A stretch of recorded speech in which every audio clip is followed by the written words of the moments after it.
Қайырлы күн достар, бүгін сіздермен өте үлпілдек болып шығатын пирожки жасайтын боламыз. Алдымен менің каналыма жазылып, видеоның соңына дейін қараңыздар. Жылы сүтімізге суымызды қосып, үстінен қант, тұрыш, тұзымызды салып, араластырып аламыз. Оның үстінен жұмыртқаның 2 дана ағын салатын боламыз. Сарысын алып қоямыз. Оның үстінен сұйық майымызды құйып, жақсылап араластырып аламыз. Барлығын біркелкі араластырып алғаннан кейін електен өткізілген ұнымызды аз-аз бөліктен салып, фенчиктің көмегімен араластырамыз. Кішкене қою болғаннан кейін қолымыздың көмегімен қамыр илейтін боламыз.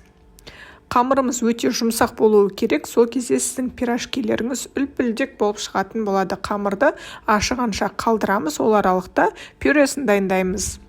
Ең бірінші қайнаған картопымыздың үстіне пиязымызды қуырып саламыз. Оның үстінен тұз және бұрыш, қалауыңызша қызыл бұрышта қоссаңыздар болады. Барлығын араластырып, езіп, пюре жасап аламыз. Енді ашыған қамырымызды ыдысынан босатып, бөліктерге бөліп аламыз. Менде 12 дана шықты. Егер дәл осы рецептпен жасайтын болсаңыз, сіздерде де 12 дана шығатын болады. Барлығын бөліктерге бөліп, қолымызбен дөңгелек етіп, суала жасаймыз. Жасап алған бөліктерді қолымыздың көмегімен жайып, үстіне салмасын салып, түйіп шығамыз. Бізде өте әдемі пирожкилер шығады. Барлығын листімізге қоямыз және де бетін жауып, көтерілгенше 10-15 минутқа қалдырамыз.